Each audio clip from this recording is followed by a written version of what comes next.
عليكم ورحمة الله وبركاته.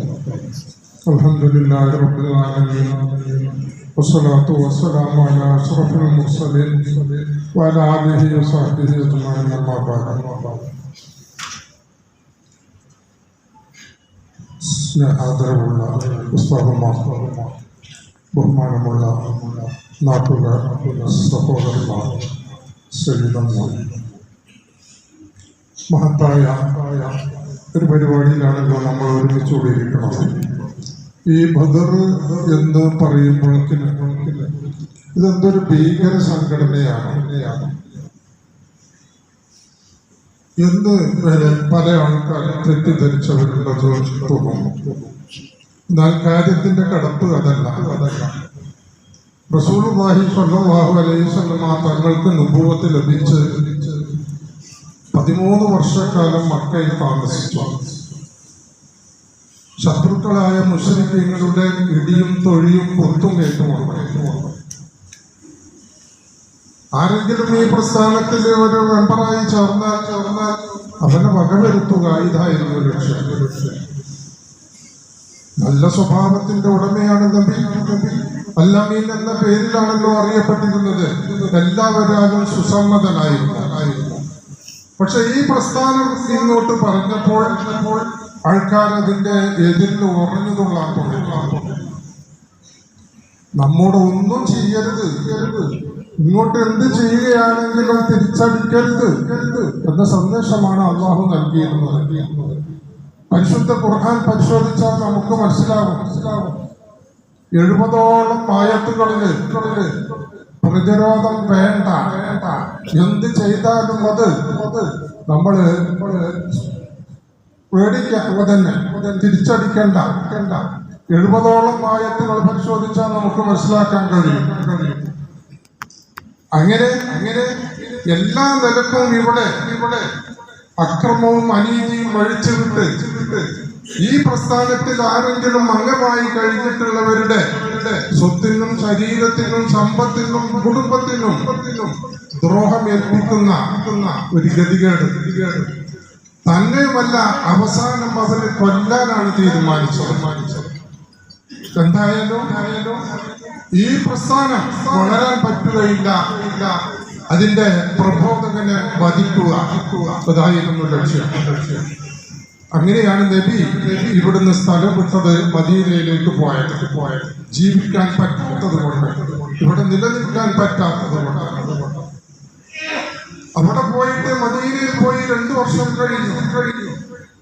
ഇപ്പോഴും ഓരോ തരത്തിലുള്ള അക്രമമായിട്ട് അവർ നേരിട്ടുകൊണ്ടിരിക്കുകയാണ്. അവസാനം മദീനയിൽ ചെന്ന് 2 വർഷം കഴിഞ്ഞിട്ട് സഫർ മാസത്തിലാണ് അല്ലാഹു സുബ്ഹാനഹു വ തആല ആയത്തിറക്കുന്നത്. ഖാതിലുല്ലദീന യുഖാതിലൂനകും വലാ തഅതദു. നിങ്ങൾ അതിക്രമം കാണിക്കണ്ട.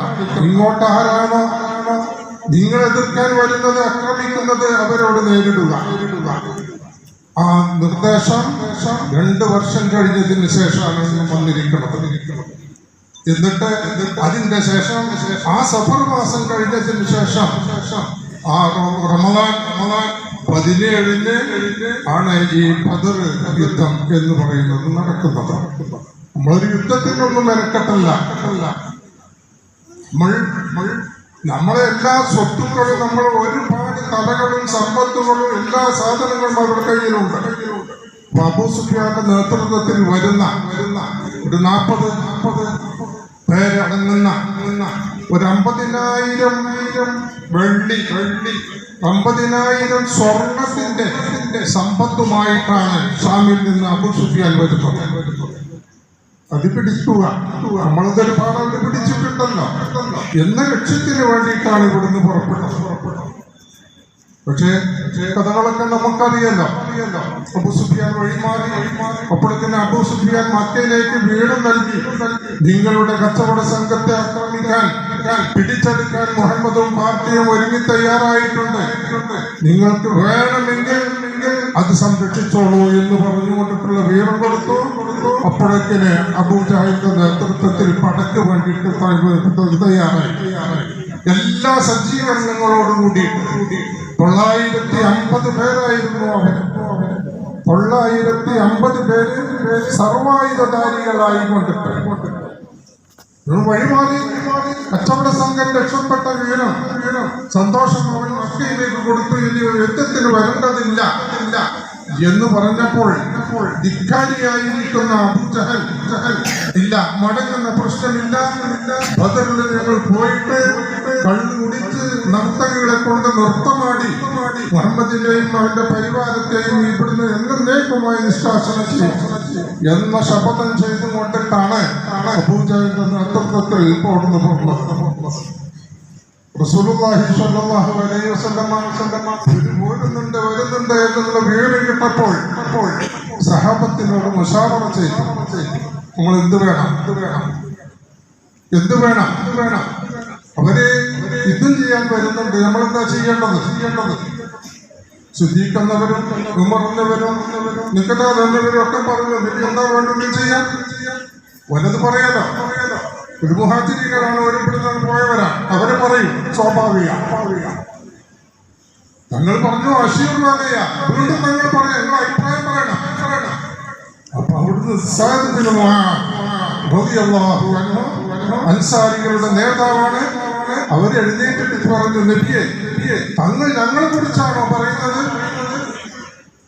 എങ്കിൽ ഞങ്ങൾ ഒരിക്കലും തങ്ങളോട് മൂസാ നബി അലൈഹിസ്സലാമിനോട് തന്റെ ജനത പറഞ്ഞതുപോലെ ഞാൻ മൂസ ഇത്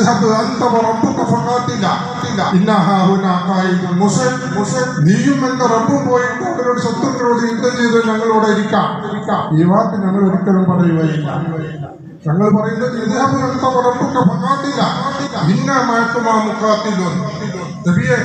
അങ്ങയും റബ്ബും പോയിട്ട് യുദ്ധം ചെയ്യുക, ഞങ്ങൾ നിങ്ങളെ കൂടെ ഉണ്ടായിരിക്കും എന്ന് പറഞ്ഞിട്ട് ഇവർ പറഞ്ഞു ഈ ഒരു സമുദ്രത്തിലേക്ക് നബി അങ്ങോട്ട് വന്ന് തങ്ങളുടെ അതിലേക്ക് പ്രവേശിച്ചാൽ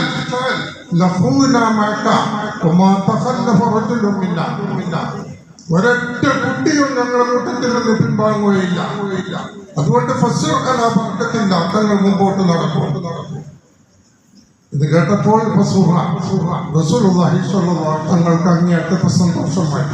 കാരണം അത് പറയേണ്ടതുണ്ട്.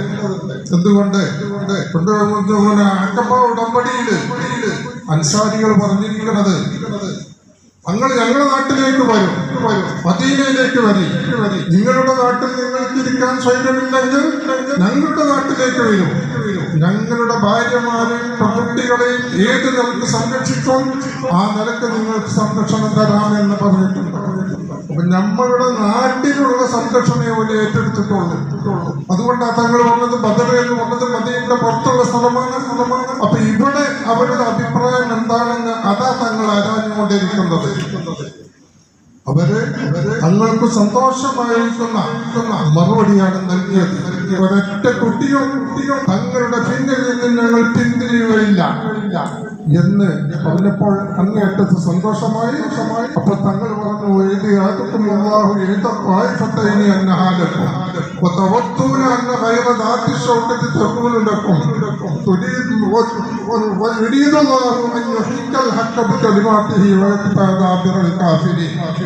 നിങ്ങൾ ആരോട് യുദ്ധം ചെയ്താലും, അഥവാ അബൂ സുഫിയാന്റെ നേതൃത്വത്തിലുള്ള സൈന്യത്തിനോടാണെങ്കിലും അബൂജഹലിന്റെ നേതൃത്വത്തിലുള്ള സൈന്യത്തിനോടാണെങ്കിലും വിജയം നിങ്ങൾക്ക് സുനിശ്ചിതമാണ്, തോൽക്കണ പ്രശ്നമില്ല, അല്ലാഹു തആല വാക്ക് തന്നിട്ടുണ്ട് എന്ന് പറഞ്ഞ് തയ്യാറായി യുദ്ധത്തിന്. നമ്മൾ ഒരു കാര്യം മനസ്സിലാക്കാൻ 27 യുദ്ധങ്ങളിലാണ് തങ്ങൾ പങ്കെടുത്തത്. 47 ആൾക്കാരെയാണ്, സൈന്യങ്ങളെയാണ് ഓരോ ദേശത്തേക്ക് പറഞ്ഞു വരിച്ചിരിക്കുന്നത്. അങ്ങനെ 47ഉം 27ഉം 60ഉം 76 യുദ്ധമാണ് ആകെ നടന്നിട്ടുള്ളത്. ഈ യുദ്ധത്തില് ആകെ മുസ്ലിങ്ങൾ മരിച്ചിരിക്കുന്നത് 259 പേരാണ്. 259 പേര്. മുസ്ലിങ്ങളുടെ കൂട്ടത്തിൽ നിന്ന് 759 പേര്. 1018 പേരാണ് ഈ യുദ്ധങ്ങളിലൊക്കെ കൂടെ കൂടിയിട്ട് മരണപ്പെട്ടിരിക്കുന്നത്. നമ്മള് ആരും ഒരു അസ്വസ്ഥത അശാന്തി ഉണ്ടാക്കുന്നവരല്ല. ശാന്തിയും സമാധാനവും ഉണ്ടാകണം നാട്ടിൽ, അത് ഉദ്ദേശിക്കുന്നവരാണ്. ഇത്തരത്തിലുള്ള യുദ്ധങ്ങളൊക്കെ നടന്നിട്ട് ഇത്ര പേര് മാത്രമാണ് മരിച്ചിരിക്കുന്നത്. അത് തന്നെ ഇങ്ങോട്ട് വന്ന് ആക്രമണം തുടങ്ങിയിട്ട് കണ്ടമാനം നമ്മളുടെ സ്വത്തുക്കളും ശരീരങ്ങളും അവരെ കവർന്നെടുത്തു. അതിന്റെ ശേഷം 15 കൊല്ലം അവരിൽ നിന്നുള്ള എല്ലാവിധ ദ്രോഹങ്ങളും സഹിച്ചിട്ടാണ് നമ്മൾ വരുന്നത്. അവസാനമാണ് ഒരു നിർദ്ദേശം വന്നത്. അങ്ങനെ ഒരു റമദാൻ 17-നാണ് ഇത് നടന്നിരിക്കുന്നത്. ബദർ യുദ്ധം വെള്ളിയാഴ്ചയായിരുന്നു. രാവിലെ മുതൽക്ക് ഉച്ചയായപ്പോഴേക്കും എല്ലാം കഴിഞ്ഞു, അവസാനിച്ചു. നേതാക്കൾ മുഴുവനും അവരിലുള്ള നേതാക്കൾ 70 പേര് വധിക്കപ്പെട്ടു. 70 പേര് ബന്ദികളായി പിടിക്കപ്പെടുകയും ചെയ്തു. ആ കഥയാണ് ബദറിന് പറയാനുള്ളത്. അതുവരെ മുസ്ലിങ്ങളെ ലോകത്തിന്റെ കണ്ണിൽ അവജ്ഞയോട് കൂടിയിട്ട് അവഗണനയോട് കൂടിയിട്ട് കണ്ടിരുന്ന ഈ സമൂഹത്തിന് അന്ന് മുതൽക്കാണ് ഒരു സ്ഥാനം ലോകത്ത് ഇവിടെ മുസ്ലിങ്ങൾക്കുണ്ടായിത്തീർന്നത്.